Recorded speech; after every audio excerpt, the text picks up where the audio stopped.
12월 2일에 코인데스크의 기사로 시작된 사건이 결국 10일, 약 일주일여 만에 FTX 거래소의 파산 신청으로 이어졌습니다.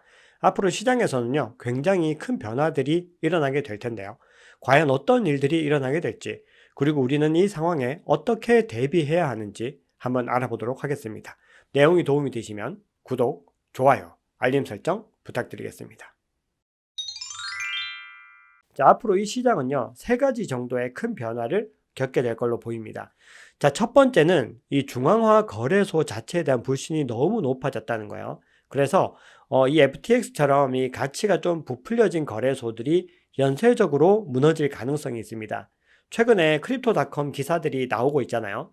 이 32만 개 이더리움을 게이트.io라는 거래소로 이제 송금한 사실이 밝혀졌어요.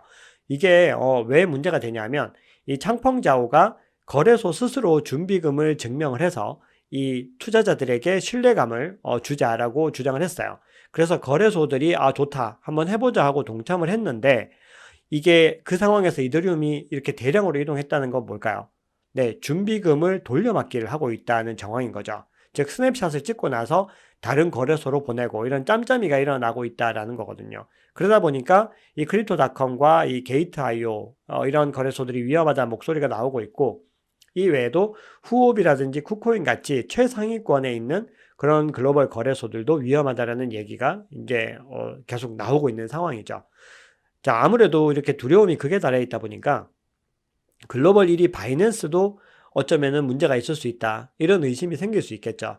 그래서 최근에 26억 달러, 한화로 약 3조 5천억 원어치의 암호화폐가 인출이 됐다라는 기사가 또 나왔습니다.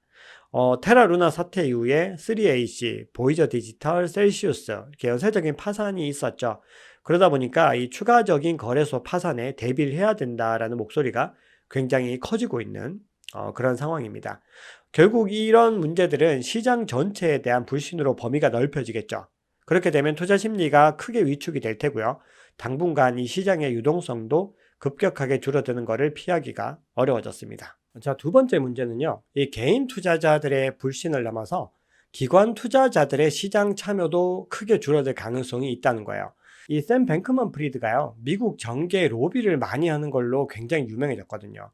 민주당에 이제 후원을 하는데, 민주당 후원금 순위에서 그 유명한 조지 소로스 다음으로 2위에 랭크가 되어 있습니다.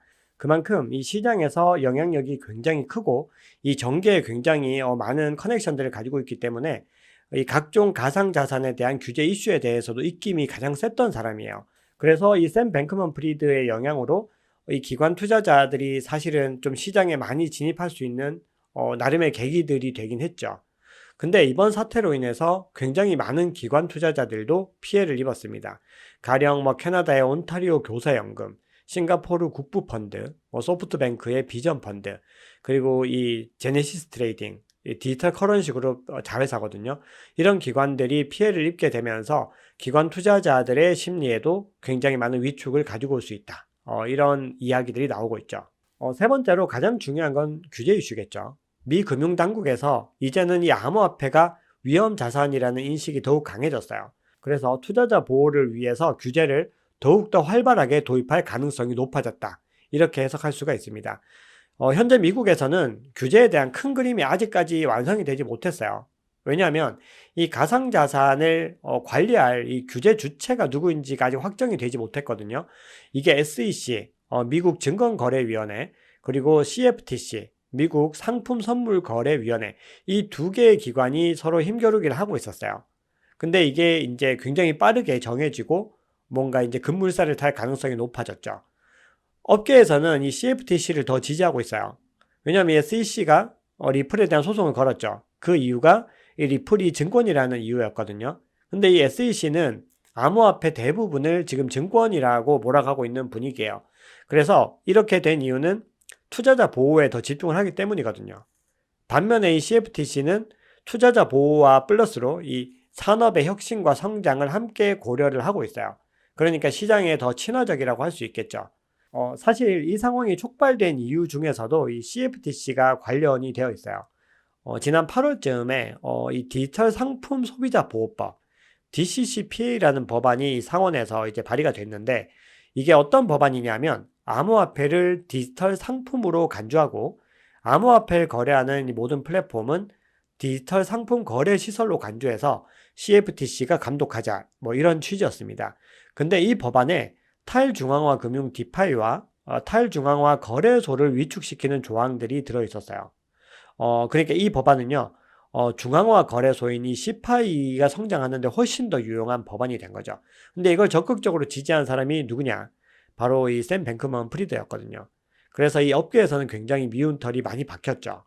아마도 이 본인이 뭔가 이런 존 피어번트 모건 흉내를 내고, 그리고 뭐 이 업계의 워런 버핏 이런 얘기를 들으면서 뭔가 활발한 활동을 하고 로비를 했던 그런 정황들도요. 어떻게 보면은 이런 또 이미지를 희석시키고자 했던 걸 수도 있어요. 근데 아무튼 이 업계에서는 이 탈중앙화라는 이 가치와 반대로 가는 이런 움직임에 많은 반발을 했고요. 창펑자오가 트윗에서 이런 트윗을 언급을 하죠. 우리는 누구에게도 반대하지 않지만 뒤에서 다른 업계 플레이어를 상대로 로비하는 사람들을 앞으로 돕지 않겠다. 네, 이게 바로 이런 부분을 이야기하는 거라는 게 뭐 사실상 거의 확실한 상황이죠. 자, 결론적으로요. 상황이 이렇게 되면 비트코인을 제외한 대부분의 프로젝트가 이 증권으로 분류가 될 가능성을 배제하기는 어렵습니다. 그리고 디파이는 아주 근본적으로 위축될 수밖에 없는 상황으로 지금은 가고 있는 거죠. 아무래도 이 투자자 보호라는 이 명목으로 상당수의 규제가 합리화될 수가 있어요. 자, 그리고 국내에서도 뭐 여러 가지 간담회들이 열리고 이 업계와 기관들 그리고 이 국회가 참여해서 뭔가 법안을 만들고자 하는 그런 움직임들이 나오고 있죠. 근데 대표적으로는 이제 업권법을 들 수가 있습니다. 이 업권법이 통과가 되면요, 이 해당 산업이 정식으로 제도권에 편입이 되는 개념이에요. 그렇게 되면 보호 조치가 더 강해지고 이 파생 상품으로도 확대가 될 수 있는 거죠.